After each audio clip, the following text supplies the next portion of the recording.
anyone who's watching this is an outlier also. These are all reality hackers. These are all people who are trying to hack reality to be exceptional in some way. So this is a toolkit. If you're the kind of person that believes in freedom of speech and the right to bear arms and figuring things out for yourself, and that you can learn anything, you can do anything, you can win at any game that you choose to play, then this is the video for you. I've watched this 3-hour-long interview with Naval Ravikant 2 times. And to save you time, I've cut out 13 clips where Naval shares 20 genius insights for men that I wish I knew before I made over $5 million, hired 50 people, and before I had my first girlfriend, or even friends for that sake.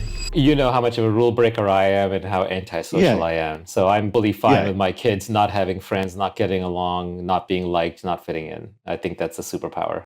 The less you have the need to be social, have friends, and get along, be liked, fit in, the less you have the need of that, the more mental clarity you have, which is the superpower he talks about. I like being alone in cities. I actually live in cities.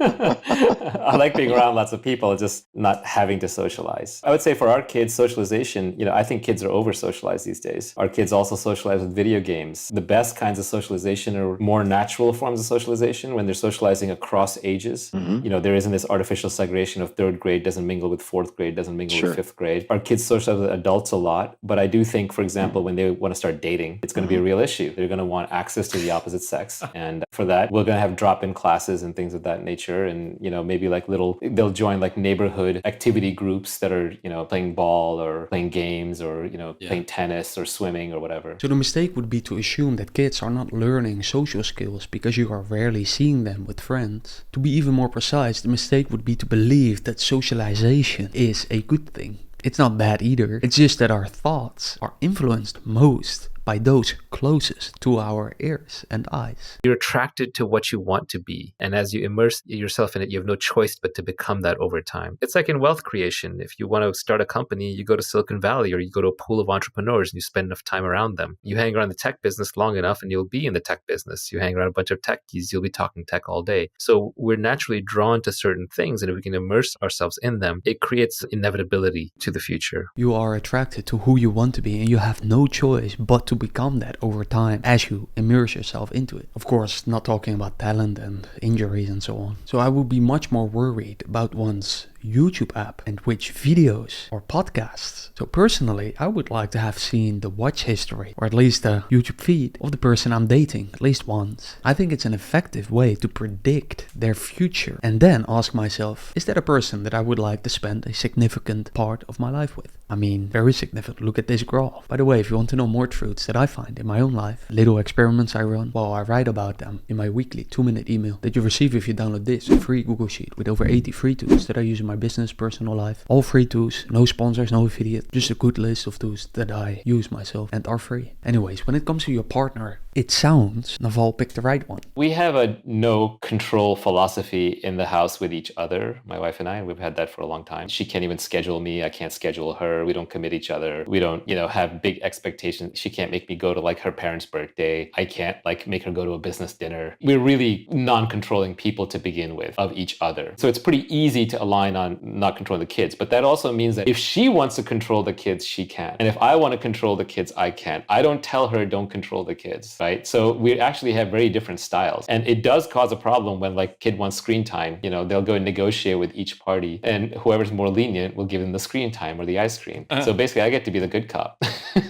Okay, 2 truths here. Kids don't need their parents to agree on everything. They need to see adults managing disagreement well. And the less you control someone, the more pure the relationship becomes. Not that purity is good. In fact, most people don't want a pure relationship. They want a convenient relationship for the ego, which isn't bad. There's just truth and consequences. Listen closely to one of the consequences that I found very insightful. There's a feeling that I sometimes get, which I don't know if the rest of you have this, but when you're around family sometimes, you feel a certain weight, like you can't be yourself, right? So there are times when like there's family around, you don't want them around because you feel a certain pressure. And it's just like if your friend was sitting there doing the exact same same thing, it wouldn't bother you. But because there's a family member sitting there and doing that thing, it bothers you. And it's like, why is that? This person's just sitting there reading the book. Why does it bother me that this person's sitting there reading the book? And it's because, going back to the animal conditioning part, the one thing I did get conditioned on was over 10, 15, 20 years, having this person always telling me what to do, right? Saying, don't do this, do that. And it was always well-meaning and it was always with love, but they were always watching me. I see. So for clarity, when you say family, you mean like your parents, not your kids. Yeah, like my mom or even my brother, who I love to death, or my aunt, if they're sitting there, I'm just used to having gone through a combination of conflict and control and negotiation with them constantly, that I just feel like I'm being watched. And I think other people have this feeling too.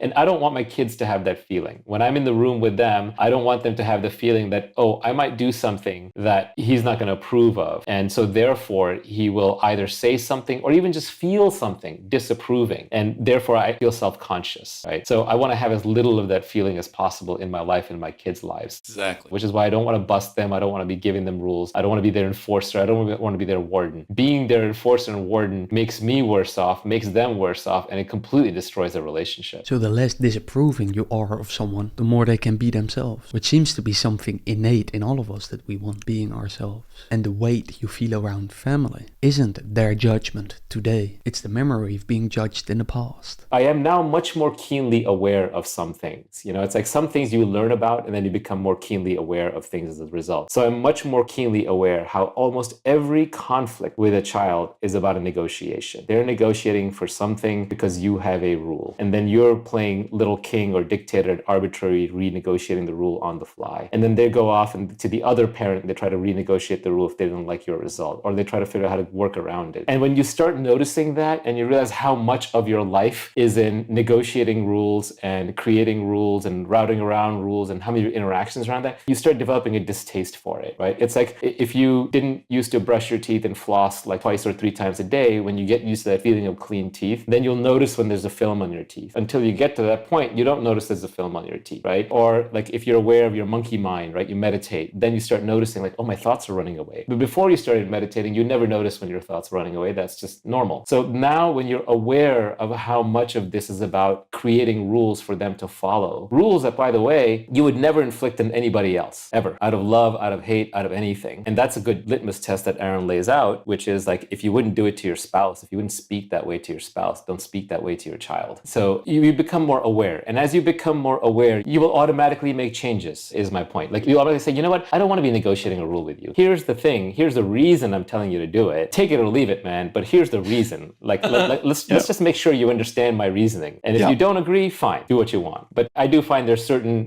contexts and ages that works better at. All right, two truths here. Most conflicts with children are a negotiation of rules. So the more rules you have, the more conflict you will face. Big thing there to understand. And the more you expose someone to your way of finding the truth, the more their mind mimics it, especially if they like you. Because we don't just adopt ideas, we adopt from people we admire most. The human mind does not just take explanations. If that were the case, then I could just sit on the other end of ChatGPT and get everything I needed and I'd be brilliant. No, we have to recreate in our minds. We have to fit it into our existing network of theories. We have to falsify it for ourselves. We have to test it. We have to see how it fits into our other theories and explanations and carry it with some degree of certainty or some tentative pseudo probability of whether it's true or not. And so it's this discovery scientific process all the time. So when my kids are unhappy, for example, I try to like help them out, but I'm like, hey, why are you making yourself unhappy? It's like a hint, like maybe there's not anything in the environment that's making you unhappy. Maybe that's your reaction. Or if they ask me something, I'll be like, well, let's guess. Why do we think that might be the case? What's a guess? Oh, okay, well, why might that not be true? And a lot of times they deflect me because there's dad playing condescending scientist, which I know I shouldn't be,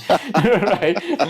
Like it's patronizing. I wouldn't talk to my spouse that way, so I'm already violating TCS. But, I'm trying to do this knowledge creation thing. And, it's actually really fun. So for a parent, one of the most gratifying things is when you get to connect with your child and discover something together. And my kids are already contradicting me. They'll say, well, you promised to do that yesterday and you didn't do it today, so you broke your promise, Dad. Right? Or they'll say, hey, you said this, but I think that's wrong. It's actually this. And that is very gratifying to a parent. Like from anybody else, your ego would actually get hurt if they said you're wrong. When your child says you're wrong and they're correct, your ego actually gets a boost. You feel better. That's the weird thing about having children. That's the genes in charge rather than the body. Feels great. So when this approach works, it is incredibly gratifying. Knowledge knowledge and truth isn't delivered, it's discovered, and discovery is personal. But the great paradox here is the more you let them be wrong, the faster they learn what's right. So the question is more, what are the boundaries? Like Nassim Taleb once said, ruin is forever. So I would not let my children be wrong in crossing the street when the traffic lights are red. But then the question is, are there even boundaries you should set if it does not have an irreversible consequence, like dying? Make sure that the kids have clear ownership. They're not forced to share things. Just like you don't force adults to like really share new things. You don't force the kids either. They can trade, they can negotiate, but they have clear ownership. And I actually just used this today. 2 items arrived at the house today. It was a set of Uno cards and a Pokemon box. And I gave one to each boy and I assigned ownership. And I said, you can trade and you can negotiate, but there's clear ownership. Otherwise, if they're sharing, it's an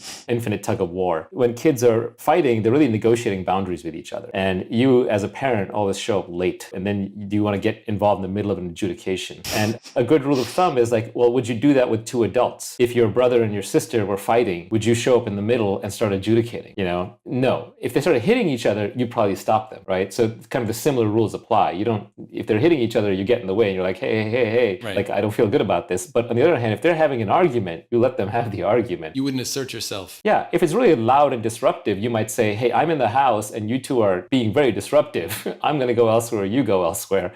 But just keep it down. Settle your dispute, but keep it down. So I think the framework of trying to treat them like adults whenever possible, and just it's better to think of them as adults who don't have the full range of knowledge. Think of children as adults who don't yet have the full range of knowledge. I think that is a great perspective. Other truth here is the more you force something, the more you teach one to resent it. And the more you interfere, the more you train one to depend on your authority instead of their reasoning. But then what about giving your children life advice based on your experience? Why not approach it with your kids the same way you approach it with your audience? Why not say, here's a set of techniques that seem to work. Here's what works for me. I'm trying this. Which one do you want to try? Yeah. Right. But the reality is the kids also have very different motivations. They're in discovery mode. They're in play mode. They're not in productivity mode. A lot of our routines that work well for us that we have built for ourselves, they're not appropriate for the child because the child just wants completely different things. Most of the time, the child just wants to play and discover and live in the moment. Yeah. And in that sense, they're here to teach us as much or more than we are to teach them, right? If you spend your whole parenting time teaching your child, you missed it. It's all about perspective. Switch your perspective, and anyone, not just children, can show you truths that can change your life. So then what if children trying to show us a better way to live, but we keep interrupting? Well, I found the following clip very interesting because it shows the consequences of Naval as a parent who raises his children from the idea, the less rules, the better. Listen closely. The beauty of this approach is that our current model puts a lot of pressure on the parents to control the kids, and the kids end up with very controlled lives. And I actually had my 8-year-old come to me the other day and he said, hey, Dad, I'm overscheduled. I'm really scheduled. He did it to me twice. Apple doesn't fall far from the tree. Right. And I sympathize with that because I'm famously unscheduled. So first he comes up to me and says, I'm really overscheduled. And my initial solution, this was a few months back, was I went to my wife and I said, he's overscheduled. Let's just cut all these classes and all this stuff, right? Just let him be free. He's almost hit puberty. By the time he hits puberty, I don't want him to resent us. I want him to have some agency and he can figure it out. So cut the schedule. So now he came to me again a few days ago and he said, I'm overscheduled. So now channeling my inner Aaron, I just said, figure it out. You solve it. Right. And what happened? I don't know. Next level agency. Maybe he'll come to me now and he'll say, okay, I tried to solve it and this worked and this didn't. Do you have any ideas? Dad, I rescheduled all my commitments in your calendar. Yeah, exactly. So I think the truth here with this parenting approach is that you make short-term sacrifices for long-term gain because you raise independent thinkers who later in life don't need your time or energy. Instead, you can tell them, like Naval did, figure it out yourself. But here's something even more fundamental that Naval found to be true. But there's a couple of trend lines. As a parent, one of the things you realize is your ability to, even if you are fully into the rule system, your ability to enforce rules breaks down over time. It's just normal. The kids find gaps, they exploit the gaps, they get older, and our oldest is already hitting the age where I couldn't stop him if I wanted to. I hope he doesn't see this episode, by the way, because that's like instant jailbreak, right? It's 2 hours in. I think he won't make it this far, is my guess. Yeah, he's gone through a growth spurt. He's quite large now. He could probably overpower me shortly. So, we're already getting at the point where, like, what rules am I exactly going to enforce? And how on earth am I going to enforce these rules that you speak of? And then, the next one down just wants to copy him. And the next one down wants to copy that one. So there's a jailbreak already happening, a slow motion jailbreak. So I'd rather, kind of open the door and let them out and get some credit rather than, there was a revolt and they escaped and now they view me as that forever. Your ability to enforce rules breaks down with time. So then what can you control? Well, listen closely to the following. I found it very, very accurate. Judith Harris was this woman. She did like this famous meta study, maybe wrote a book on child raising. And what she basically concluded was it's mostly genetics, it's mostly nature, and then the remaining part that's nurture is from their peers. They're raised by their peers. And it's not really raised by their parents because they're trying to adapt to the world they're going to live in, not the world that you lived in. And so my conclusion from that was instead of trying to control your children, you can be one step removed and control their environment. And the way you do that is the most important decision parents make for their kids is where they live. What neighborhood are we living in? What friends are they around? What school are they going to? That's why parents are so obsessive about choosing the school, because you're outsourcing your child raising for half the time. This kid is going to be raised in a school by a collection of peers and possibly teachers out of your control. So you put a lot of effort into the school. So the same way, you curate their environment. Like, is the house look more like a library, or does it look more like a sports stadium? Is it messy? Is it clean? So you curate the environment, you curate the expectations, you curate the opportunities, you curate the peer set, you curate the location. And the nicer way to look at that is not curate by excluding, but opportunistic by including. You give them opportunities and new things to hook onto an obsession. Two powerful truths here. Instead of controlling a child, control their environment, as they are mostly raised by their peers, and curate by inclusion, not exclusion. Like, if you were to think back when you were a child and your father bought you a piano, violin, DJ set, Logic Pro for your MacBook, but also a soccer ball, basketball and boxing bag, then you would have likely picked that thing from moment to moment that you're naturally most interested in, right? So the more options you have, the more likely you will find something that you're both interested in and talented for.